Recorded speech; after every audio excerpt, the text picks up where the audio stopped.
of Manayao. In today's top story, we take a closer look at one of the most transformative infrastructure projects in the region, the Davao-Samal Bridge, officially known as Samal Island Davao City Connector. As part of the government's Build initiative, this project aims to seamlessly connect Davao City to the island-guarded city of Samal, promising faster travel, improved accessibility, and stronger economic ties. But beyond the promises of progress lies a more complex reality. How is the bridge truly impacting the lives of the people, the environment, and the future of the region? Let's explore the progress, the promises, and the pressing concerns surrounding this much-anticipated project. We are now live here at the port of island-guarded city of Samal to interview locals and tourists about the Davao-Samal Connecting Bridge. Their perspectives are vital in understanding the true impact of this ambitious infrastructure project. Let's hear what they have to say.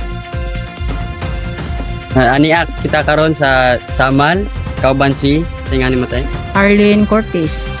So ang among question tay kay labot sa economic impact, paunsa kanimo mituo nga kining tulay makaapekto sa lokal nga ekonomiya dinhi sa isla sa Samal. Mituo jud ko ana sir kay para daghan kaayo nga mga turista nga makaanhi sa Samal kay nindot baya pud og mga view diri. Ug ang dagat pod nindot pod mga beach ana. Hinaot ko nga daghan pa jud ang moanhi diri gikan og asa nga mga lugar. So paunsa kani makatabang sa imong pag-adlaw-adlaw nga kinabuhi ug sa imong negosyo? Makatabang kani sir sa pang-araw-araw namong panginabuhi, labi na ang mga turista nga makaanhi diri sa Samal, makabili sila ang produkto diri mangga. Kasagaran jud mangga.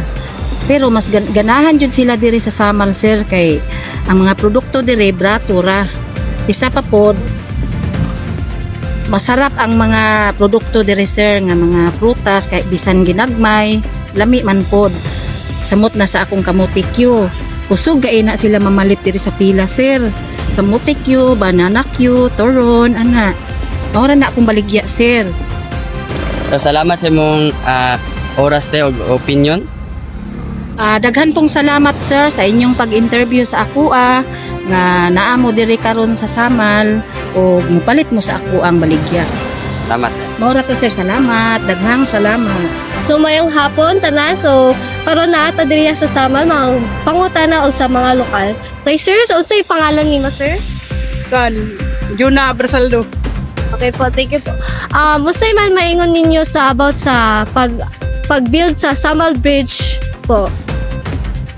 Okay naman kay paspas na kayo makasunod na turista pero kaso lang nag-goal po mi kay mawad na naman may kanang kaninda kay wala na may magpila diri.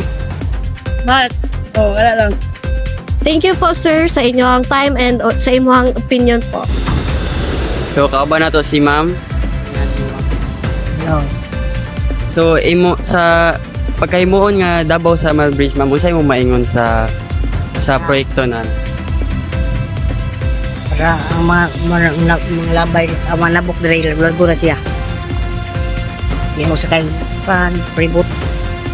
Largo na wala ikang kuan ba. So hindi po kaya para mag-yun. Mabibo lang labas. Bawa na mabibo no? May tulay. Thank you, ma'am. Hi, good day, sir. May I know your name po? Boyong Alindaw. Okay po. What can you say about the Davao-Samal Connecting Bridge po? The best para maisi ang among pagtabok. Dili namin maglisod, dili namin magpila. So hopefully mahuman na siya dali para mas convenient na namo pagtabok pabalik tabok dis Davao to Samal. Okay sir, thank you po for your opinions and your time po.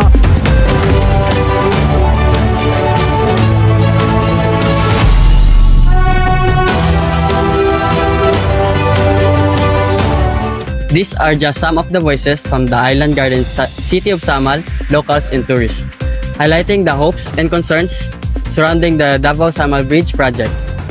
Their insights are just crucial as this development moves forward.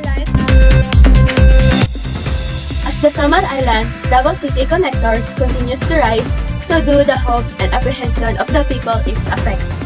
This is not just a bridge, it's a symbol of connection, progress, and the choices we make as a community. To keep you updated on this evolving story, stay with us for more in-depth coverage and first-hand voices from those on the ground. Until then, stay informed and engaged. This has been our local update on the Davao Samal Bridge project.